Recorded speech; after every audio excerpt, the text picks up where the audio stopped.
தங்களின் அறிவு கூர்மையாலும் ராஜ கம்பீரத்தாலும் எதிரி நாட்டை வீழ்த்தி தர்பீஸ் ராஜ்யத்தின் கொடியை நிலைநாட்டிவிட்டு. ஹாய் ஃப்ரெண்ட்ஸ், நம்ம சேனலுக்கு ஏதாச்சும் புதுசாக வந்தீங்கன்னா லைக் சப்ஸ்கிரைப் பண்ணிவிட்டு நம்ம சேனலை வாட்ச் பண்ணுங்கள். இன்றைக்கி என்ன எபிசோட்னு பார்த்தீங்கன்னா, பார்வதி பேசுவதை கேட்டாலே வெளியில் இருந்த பார்க்க நமக்கே இவ்வளவு காண்டாகிறது. அப்படித்தான் இருக்கும். நமக்கு உள்ளே இருப்பவங்களுக்கு எப்படி இருக்குன்னு தெரில. இருப்பவர்கள் வேணுன்ற இவ போய் வம்பு இழுக்கிறா. இவ எல்லார்கிட்டையும் போய் வம்புழுத்துட்டே இருப்பா. அப்புறம் மக்களிடம் சிம்பதியை கிரியேட் பண்ணிக்கிறா. சபரி செய்தது நான் நியாயப்படுத்தவில்லை. சபரி பண்ணது நமக்கே தப்புன்னு தெரியும். ஆனால் அந்த அளவுக்கு அவள் கோபப்படுத்தியிருக்கிறா.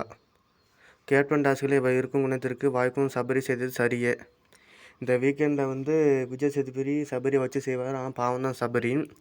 ஆனால் சபரின்னு செய்ததும் தப்பில்லை. அவளுக்கு வாய் கொழுப்பு அதிகம்தான். பாருக்கு 2 பேர் மேலேயே தான் தப்பு இருக்குது. இந்த திவாகரை பார்த்திங்கன்னா, அந்த வாட்டர்மேன் திவாகர் மற்றவங்களெல்லாம் மட்டம் தட்டி அவரை உயர்த்துக்கிறார். அந்த அளவுக்கு அவர் பெரிய ஆள்லாம் இல்லை. அவர் பண்ணுறதை பார்த்தாவே நமக்கு இரிட்டேட் ஆகும். நான் சொல்கிறது உங்களுக்கு இரிட்டேட் ஆச்சுன்னா திவாகரை பற்றி கமெண்டில் நீங்கள் உங்கள் விருப்பத்தை தெரிவிக்கலாம். மறக்காமல் நம்ம சேனல் லைக்கும் சப்ஸ்கிரைப் பண்ணிக்கோங்க ஃப்ரெண்ட்ஸ். பாய். இதோட இந்த வீடியோ முடிச்சுக்கிறேன். லைக்கு சப்ஸ்கிரைப் பண்ணிக்கோங்க.